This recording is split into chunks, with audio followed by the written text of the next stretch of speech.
Egaa hiriyoota koo kunoo akkuman jedhee dhedhaa keenya raafnee baafannee jirra jechuudha. Maashaallah yaa rabbii wallaahi qillaalii kana namatti hin tolu jechuudha. Kunoo aganni baay'atu laalaadha. Bismillah.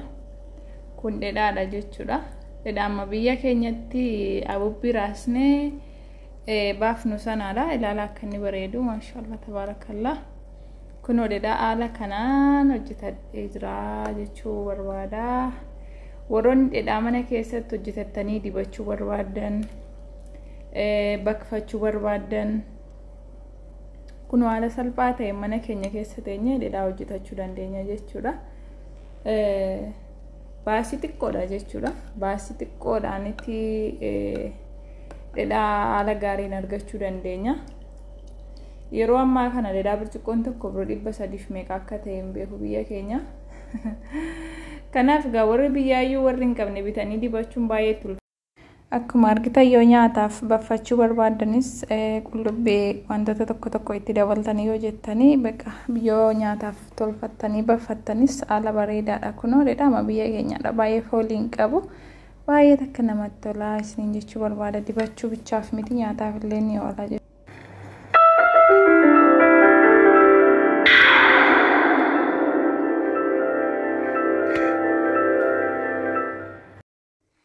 Assalamualaikum warahmatullahi wabarakatuh. Washama kabajamtoota hordoftoota kiyya akkamnaa jirtu isiniin jecha arramoo dhedhaa dibachuuf nu ta'u haala salphaa ta'een mana madaamii keessatti hojjetachuu ni dandeenya jechuudha.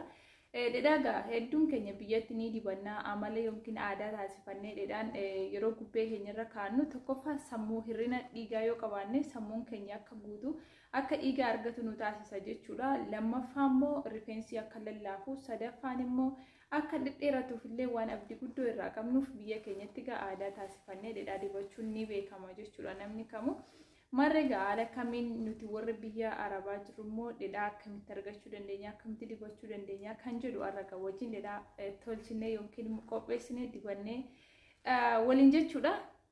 Ana waliin turtii gaarii isiniin jechuu barbaada. Asumaan immoo viidiyoo kana like, share, subscribe gochuu hin dagatinaadha.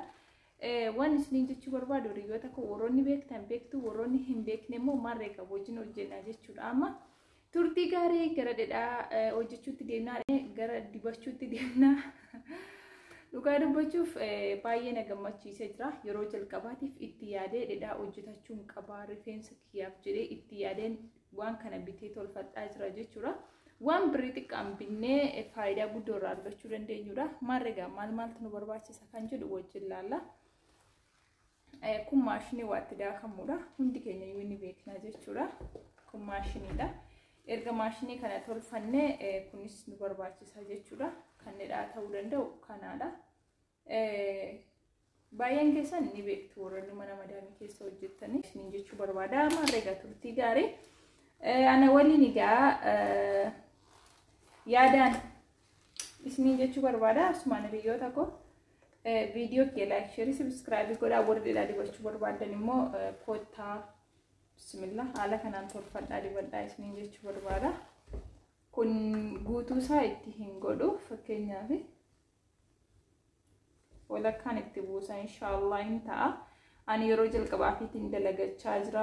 Inshallah rabbitti tawakkaleetuma jechuudha kan hin godhaa jiru. Maaliif akka ni dhedhaa ta'u dhibbatti nin beeka. Garuu yeroo jalqabaaf hojjechaa jira jechuudha. Bishaan illee qopheeffadhee jira. Inshallah fedha rabbiitiin dhedhaanaaf ta'a jechuudha. Inshallah. Kana tokko itti naqeetiin jira. Ittiin dabala akkuma yaadaatti jechuudha. Ittiin dabala. Walakkaan itti godha kanallee. Okay. Kana lameenuu itti naqee kana keessatti waa xiqqoo nan bisee jechuudha. Bishaan burcuqqoo tokkoof walakkaa haa ta'uu danda'a. Kun immoo hunda itti nanne. Amma kana wanti ta'u keessatti hafee jira. Hafee jira jechuudha. Okay. Mega wajjinne laalla.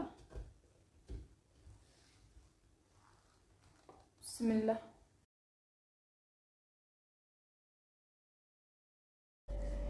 Egaa hiriyoota koo kunoo akkuma jedhe dhedhaa keenya raafnee baafannee jirra jechuudha. Maashaallah yaa rabbi wallahi qallaalii kana namatti hin tolu jechuudha. Kunoo aganni baay'atu laalaadha. Bismillah. Kun dhedhaadha jechuudha. Dhedhaa amma biyya keenyatti abubbii raasnee baafnu sanaadha. Ilaala akka inni bareedu maashaallah tabaarakallah. Kunoo dhedhaa haala kanaan hojjetadhee jira jechuu barbaada. Warroonni dhedhaa mana keessatti hojjetatanii dibachuu barbaadan, baqfachuu barbaadan, kunoo haala salphaa ta'e mana keenya keessa teenyee dhedhaa hojjetachuu dandeenya jechuudha. Baasii xiqqoodha jechuudha. Baasii xiqqoodhaanitti dhedhaa haala gaariin argachuu dandeenya. Yeroo ammaa kana dhedhaa burcuqqoon tokko biroo 300 meeqa akka ta'e hin beeku biyya keenya. Kanaaf egaa warri biyyaayyuu warri hin qabne bitanii dibachuun baay'ee ulfaatee jira waan ta'eef as teessanii dhedhaa hin hawwinaatii birrii muraasaan bitaatii manatti hojjetadhaa akkamitti akka hojjetamu hundayyuu viidiyoo kana keessatti argitu. Warroonni beektan beektu, warroonni hin beekne immoo bitaa hojjetadhaa isiniin jechuu barbaada. Kunoo aannan aguma kanaarraa dhedhaamni kun naaf ba'ee jira jechuudha. Wallahi baay'ee takka bareeda, baay'ee takka das namadha. Viidiyoo caalii yeroo lafatti ilaalanii nama gammachiisa isiniin jechuu barbaada. Marreegaa hiriyoonni koo hundi keessanuu akkasitti warroonni dhedhaa dibachuu fedhii qabdanii dhedhaa manatti hojjetadhaa isiniin jechuu barbaada. Maashaallah kunoo qallaaliin bareedu. Amma ganaan miica jechuudha.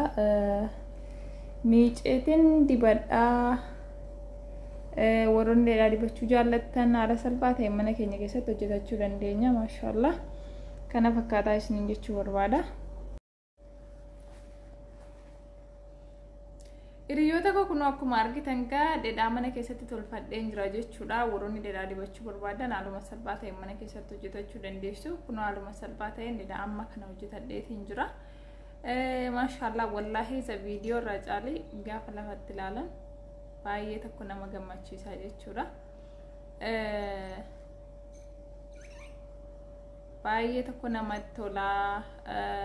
Dhedhaa dibachuu baay'ee tokkoon hawwee jira.